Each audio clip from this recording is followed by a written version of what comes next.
अध्याय 10 हेलोवीन। मैल्फॉय को अपनी आंखों पर यकीन नहीं हुआ जब उसने देखा कि हैरी और रॉन अगले दिन भी हॉगवर्ट्स में ही थे।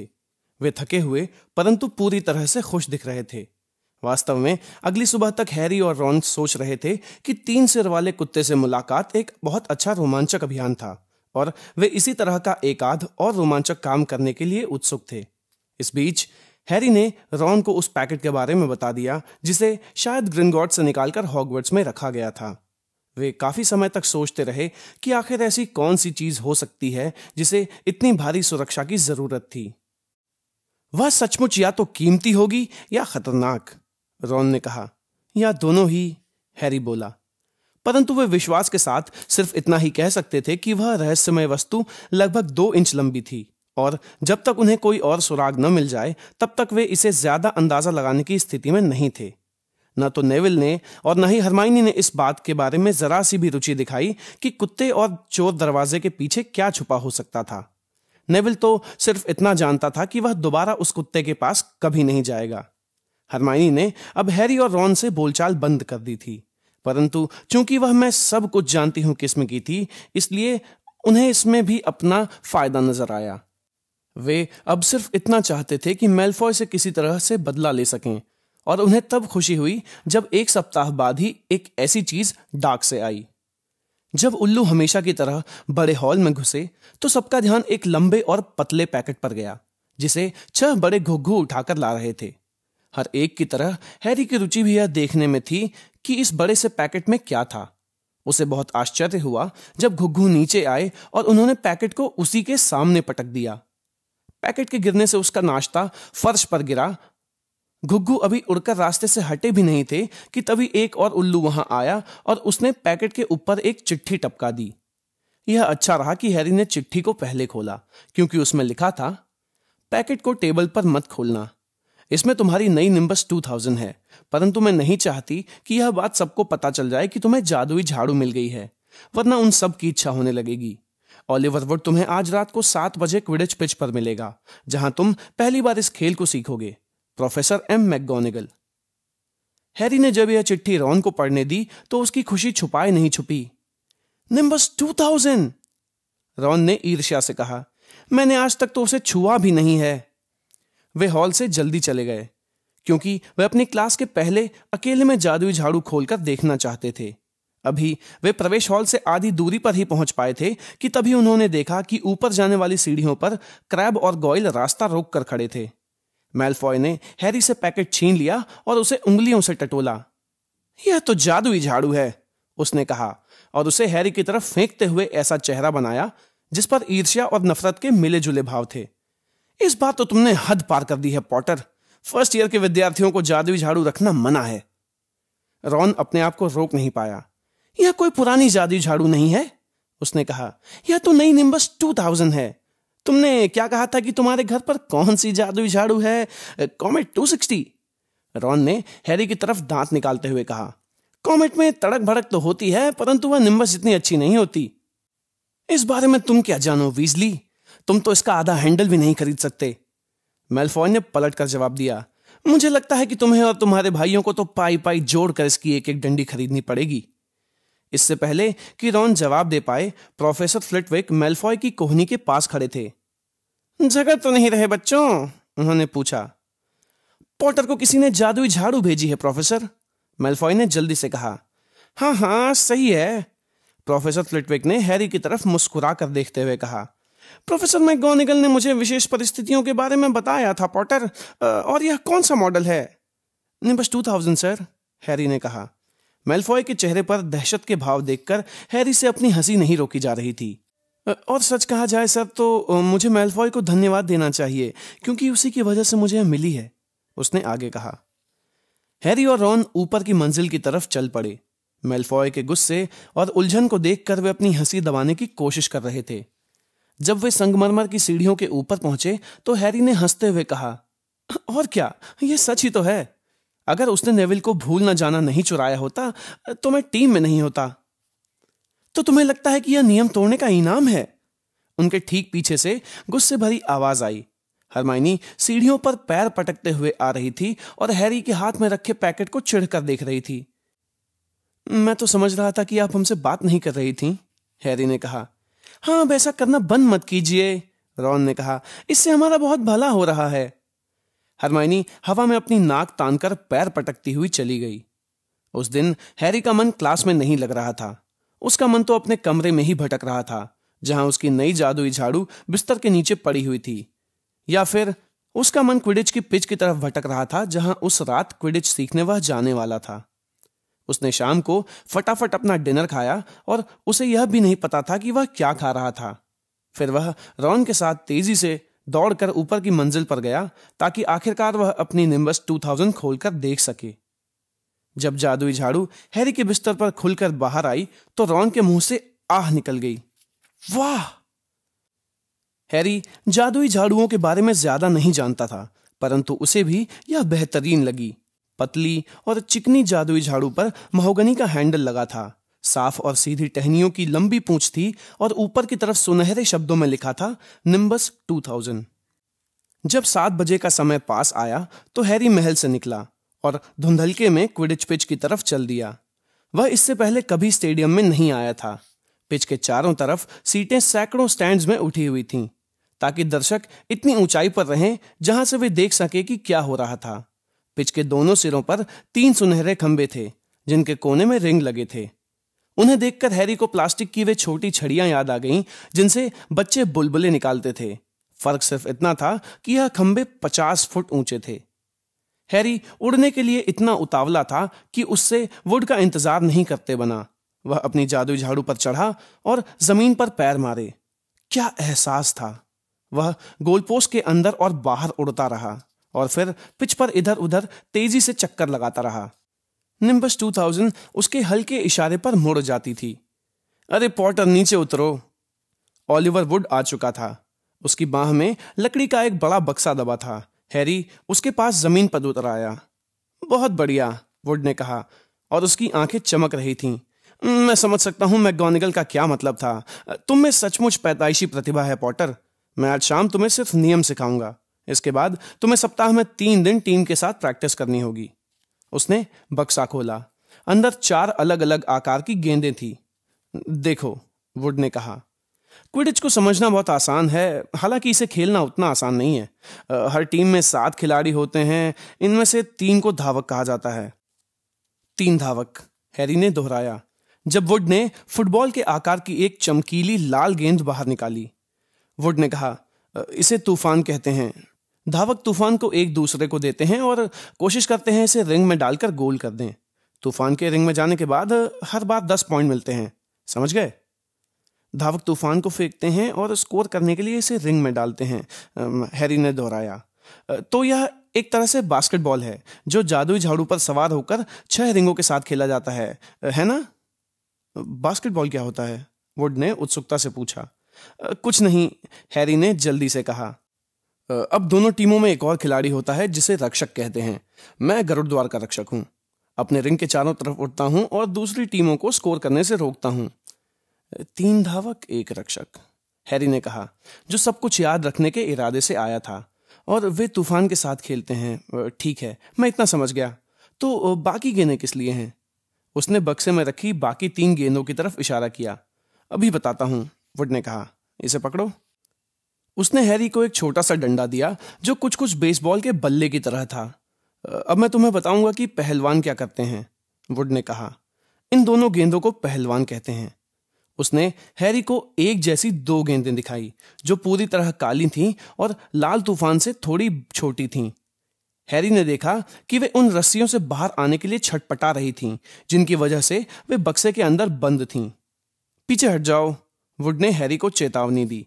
वह झुका और उसने एक पहलवान की रस्सी खोल दी।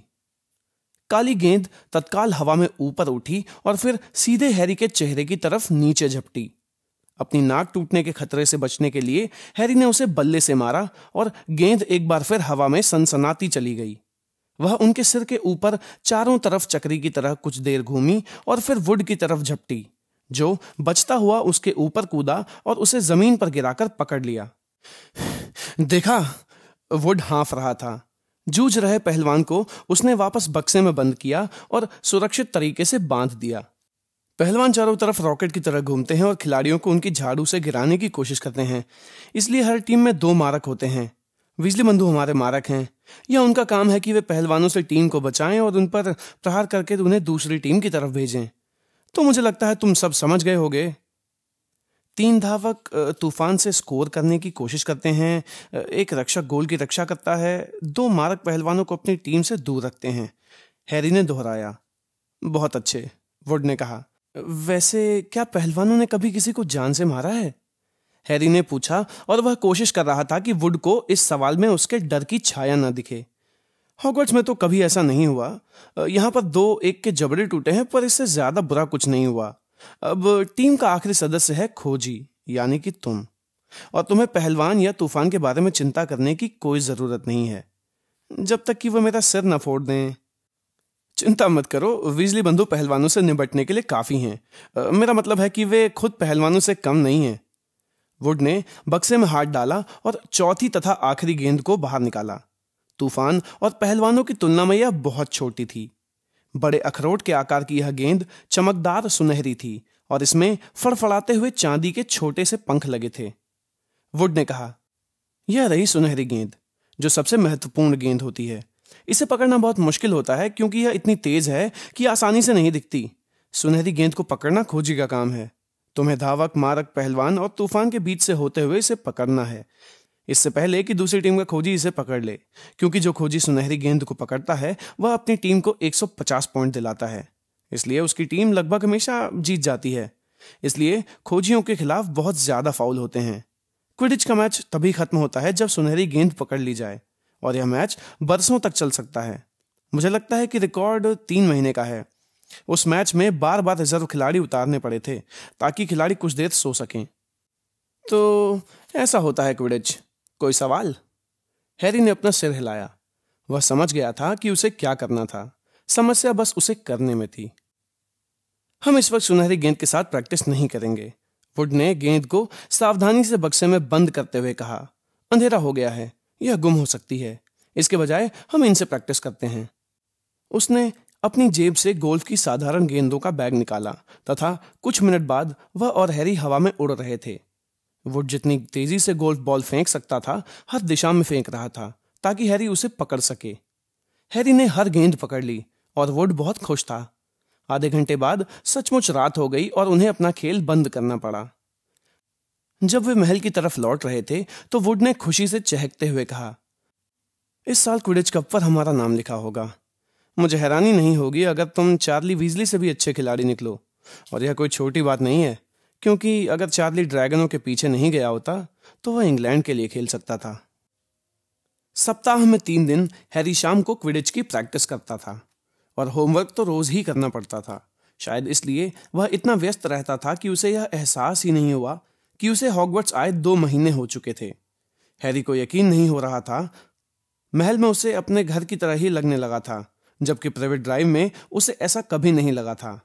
उसकी क्लासें भी अब पहले से अधिक दिलचस्प हो गई थीं, क्योंकि अब वह मूलभूत बातें सीख चुका था। जब वे लोग हैलोवीन के दिन सुबह उठे तो कद्दू भुनने की जायकेदार गंध गलियारों में तैर रही थी। इससे भी अच्छी बात यह थी कि प्रोफेसर फ्लिटविक ने सम्मोहन की क्लास में यह कहा था कि उनके विचार से अब वे चीजों को उड़ा सकते थे। ऐसा करने के लिए वे तब से बेताब थे जब फ्लिटविक ने उनके सामने नेविल के मेंढक को पूरी क्लास में उड़ाकर दिखाया था।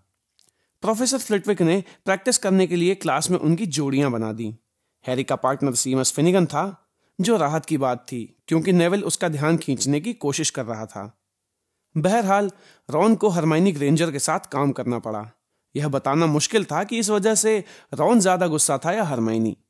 जिस दिन हैरी की जादुई झाड़ू आई थी उस दिन के बाद से हरमाइनी ने उन दोनों से बात नहीं की थी। आप लोग जिस तरह कलाई घुमाने का अभ्यास कर रहे हैं उसे मत भूलना, प्रोफेसर फ्लिटविक ने चिंचियाती आवाज में कहा। हमेशा की तरह वे आज भी अपनी किताबों के ढेर पर बैठे हुए थे। घुमाना और झटकना, याद रहेगा ना? घुमाना और झटकना। और जादुई शब्दों को सही तरह से बोलना भी महत्वपूर्ण है।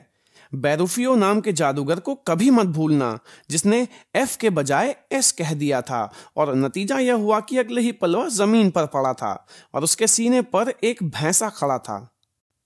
यह बहुत मुश्किल था। हैरी और सीमस ने घुमाया और झटका, परंतु जिस पंख को वे हवा में ऊपर उठाने की कोशिश कर रहे थे वो टेबल पर ही पड़ा रहा। सीमस इतना बेचैन हो गया कि उसने अपनी छड़ी से पंख हिलाया और उस पर आग लगा दी। हैरी को अपने हैट से यह आग बुझानी पड़ी। अपनी टेबल पर रॉन की किस्मत भी बेहतर नहीं थी। विंगार्डियम लेवियोसा, वह चिल्लाया। वह अपनी बाहों को पवन चक्की की तरह हिला रहा था। तुम इसे गलत तरह से बोल रहे हो। हैरी ने सुना कि हरमाइनी रॉन को झड़क रही थी। यह विंगार्डियम लेवियोसा है। अपने गार को थोड़ा अच्छा और लंबा करो। अगर तुम्हें इतनी अक्ल है तो तुम ही क्यों नहीं कर लेती? रॉन गुर्राया। हरमाइनी ने अपने गाउन की बाहें चढ़ाई, छड़ी हिलाई और बोली, विंगार्डियम लेवियोसा। उनका पंख टेबल पर से उठा और उनके सिर से 4 फुट ऊपर हवा में झूलने लगा। आहा, बहुत बढ़िया, प्रोफेसर फ्लिटविक ने ताली बजाते हुए कहा।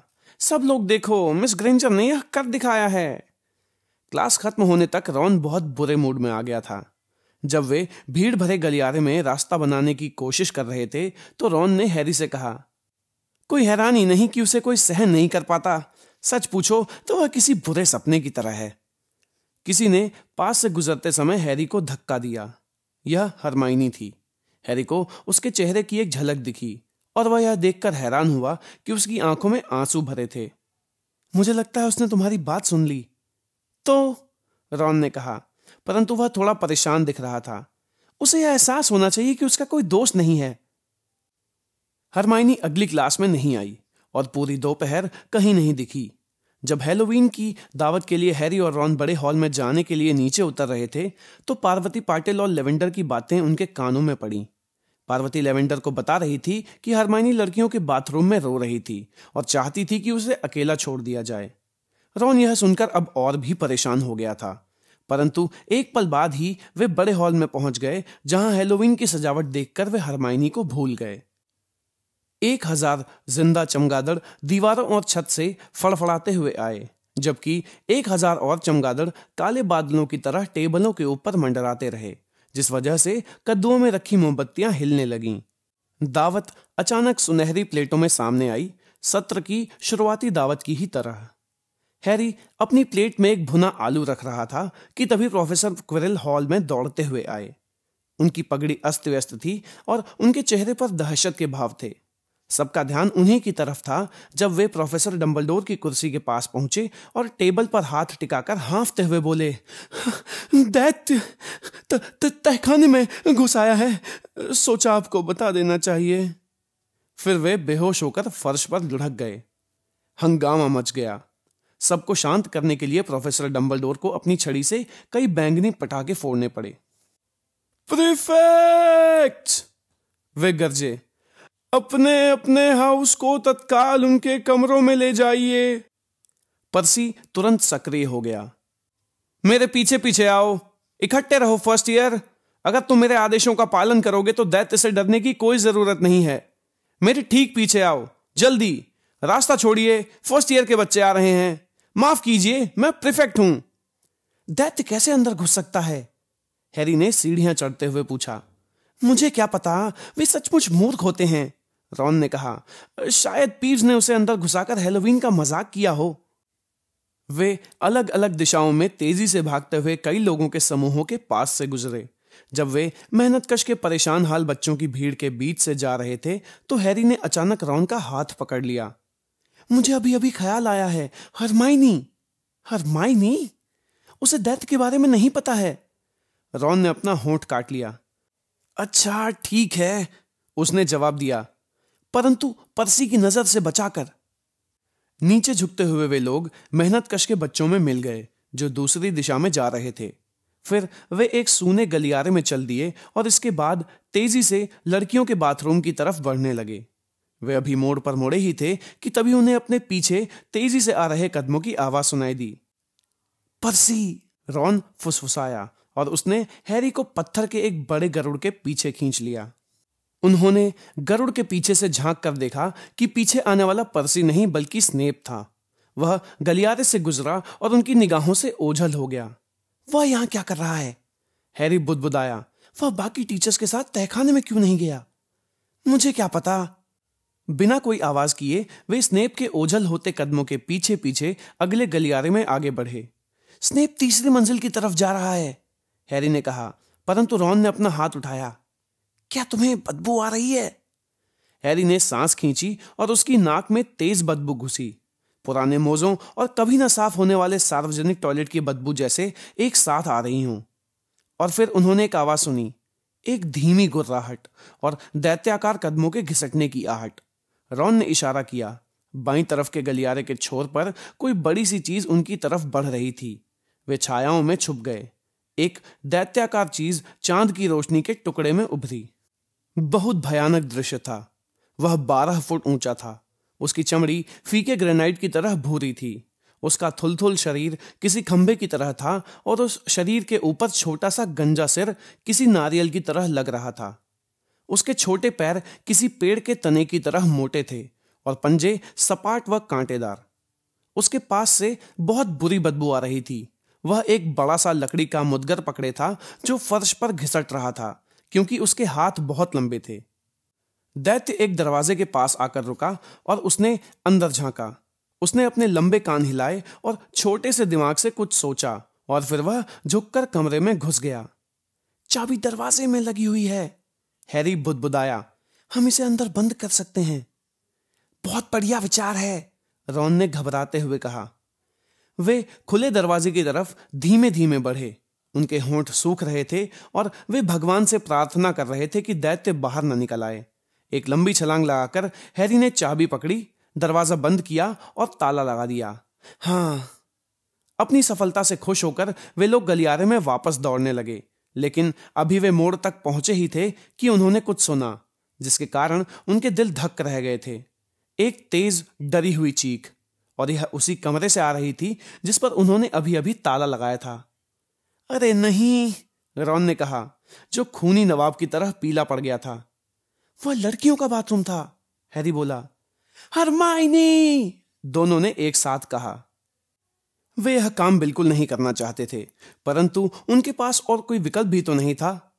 पलटकर भागते हुए वे फिर से दरवाजे के पास पहुंचे और डर के कारण चाबी घुमाने में हड़बड़ी करते हुए हैरी ने दरवाजा खोला। वे लोग अंदर की तरफ दौड़ पड़े। हरमाइनी ग्रेंजर सामने वाली दीवार से टिकी खड़ी थी और ऐसा लग रहा था जैसे वह बेहोश होने वाली थी। दैत्य उसकी तरफ बढ़ रहा था और चलते चलते दीवारों से लगे वॉश बेसिन तोड़ता जा रहा था। इसका ध्यान हटाओ, हैरी ने बेचैन होकर रॉन से कहा और एक टोंटी उठाकर पूरी ताकत से दीवार पर फेंकी। दैत्य हरमाइनी से कुछ फुट दूर पर रुक गया। वह चारों तरफ ताकता रहा, मूर्खतापूर्ण ढंग से आंखें मिचमिचाता रहा ताकि देख सके कि आवाज कहां से आई थी। उसकी छोटी कुटिल आंखों ने हैरी को देख लिया। वह झिझका, फिर हरमाइनी के बजाय हैरी की तरफ बढ़ा और चलते समय उसने अपना मुदगर ऊपर की तरफ उठा लिया।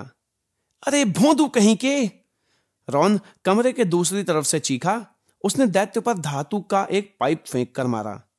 दैत्य को यह पता भी नहीं चला कि उसके कंधे से पाइप टकराया था, परंतु उसने चीख सुन ली और वह एक बार फिर रुक गया तथा उसने अपनी बदसूरत नाक रॉन की तरफ मोड़ी।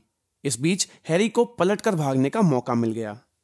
चलो भागो भागो, हैरी ने हरमाइनी से चीखते हुए कहा और उसे दरवाजे की तरफ खींचने की कोशिश की, परंतु वह टस से मस नहीं हुई। वह अब भी दीवार से पूरी तरह टिकी हुई थी और दहशत के मारे उसका मुंह खुला हुआ था। चीखने चिल्लाने की आवाजों और उनकी गूंज से दैत्य पागल हो रहा था। वह एक बार फिर गरजा और रॉन की तरफ बढ़ने लगा, जो सबसे पास में था और जिसके पास बचने का कोई रास्ता नहीं था। फिर हैरी ने ऐसा कुछ किया जो बहुत वीरतापूर्ण भी था और मूर्खतापूर्ण भी। उसने दौड़ते हुए एक ऊंची छलांग लगाई और पीछे से दैत्य की गर्दन पर लटकने में कामयाब हो गया। दैत्य को पता भी नहीं चला कि हैरी वहां पर लटका हुआ था, लेकिन दैत्य को भी कुछ तो पता चलेगा अगर आप उसकी नाक में एक लंबी छड़ी डाल दें। दरअसल हैरी जब दैत्य पर कूदा था तो उसकी छड़ी उसके हाथ में थी, जो सीधे दैत्य के एक नथुने में घुस गई। दर्द के मारे कराहते हुए दैत्य ने अपने मुदगर को मोड़ा। हैरी अपनी जान हथेली पर लेकर दैत्य से लटका हुआ था। किसी भी पल दैत्य उसके टुकड़े टुकड़े कर सकता था या अपने मुदगर से उसका कचूमर बना सकता था। हरमाइनी डर के मारे फर्श पर लुढ़क गई। रॉन ने अपनी छड़ी निकाली, उसे पता नहीं था कि वह इससे क्या करने वाला था, परंतु तभी उसने अपने दिमाग में आया पहला मंत्र बोला, विंगार्डियम लेवियोसा। अचानक दैत्य के हाथ से मुदगर हवा में छूटा और बहुत ऊपर उठता गया। फिर यह नीचे की तरफ मुड़ा और तेज धमाके के साथ अपने मालिक के सिर पर टकराया। दैत्य उसी जगह पर लहराया और फिर औंधे मुंह जमीन पर गिर पड़ा। उसके गिरने की आवाज से पूरा कमरा हिल गया। हैरी अपने पैरों पर खड़ा हो गया। वह थरथरा रहा था और हाँफ भी रहा था। रॉन अब भी अपनी छड़ी हवा में उठाए खड़ा था और घूर कर देख रहा था कि उसने क्या कारनामा किया है। हरमाइनी सबसे पहले बोली, क्या ये मर गया है? मुझे नहीं लगता, हैरी ने कहा। लगता है सिर्फ बेहोश हुआ है। वह झुका और उसने दैत्य की नाक से अपनी छड़ी बाहर निकाली, जिसके चारों तरफ गोंद जैसा गंदा सा भूरा पदार्थ लगा था। आह, दैत्य की नाक का मसाला। उसने अपनी छड़ी दैत्य के कपड़ों से पोंछी। अचानक दरवाजे के खुलने और दौड़ने की आवाजें सुनकर उन तीनों ने ऊपर देखा। उन्हें यह एहसास नहीं था कि उनकी वजह से कितना हल्ला मच रहा था, परंतु जाहिर था कि नीचे की मंजिल पर किसी ने गिरने की आवाजें और दैत्य की गर्जना सुन ली थी। एक पल बाद प्रोफेसर मैकगोनागल तेजी से कमरे में आई। उनके ठीक पीछे स्नेप था और सबसे पीछे था क्विरिल। क्विरिल ने दैत्य की एक झलक देखी, एक धीमी सिसकी जैसी आवाज निकाली और तत्काल अपने दिल पर हाथ रखकर एक टॉयलेट पर बैठ गया। स्नेप दैत्य के ऊपर झुका। प्रोफेसर मैकगोनागल रॉन और हैरी को देख रही थीं। हैरी ने उन्हें कभी इतने गुस्से में नहीं देखा था। गुस्से के कारण उनके होंठ सफेद थे। गरुड़ द्वार के लिए 50 पॉइंट जीतने की आशाएं हैरी के दिमाग से तत्काल काफूर हो गईं। तुम लोग ने क्या सोचकर यह किया? प्रोफेसर मैकगोनागल ने अपनी आवाज में ठंडे आक्रोश के साथ कहा। हैरी ने रॉन की तरफ देखा, जो अब भी अपनी छड़ी हवा में उठाए था। तुम्हारी किस्मत अच्छी है कि तुम मरे नहीं। तुम लोग अपने कमरे में क्यों नहीं गए? स्नेप ने हैरी पर एक सरसराती पैनी निगाह डाली। हैरी फर्श की तरफ देखने लगा। वह सोच रहा था, काश रॉन अपनी छड़ी नीचे झुका ले। फिर छायाओं के बीच से एक छोटी सी आवाज आई, प्लीज प्रोफेसर मैकगोनागल, ये लोग मुझे ढूंढ रहे थे। Miss Granger? हरमाइनी आखिरकार अपने पैरों पर खड़े होने में सफल हो गई। मैं दैत्य को ढूंढने गई थी क्योंकि मैंने सोचा कि मैं अकेले ही उससे निपट सकती हूं, क्योंकि मैंने दैत्यों के बारे में सब कुछ पढ़ रखा था। रॉन के हाथ से छड़ी छूट गई। हरमाइनी ग्रेंजर और टीचर से सफेद झूठ बोल रही थी। अगर इन्होंने मुझे नहीं ढूंढा होता तो मैं अब तक मर चुकी होती।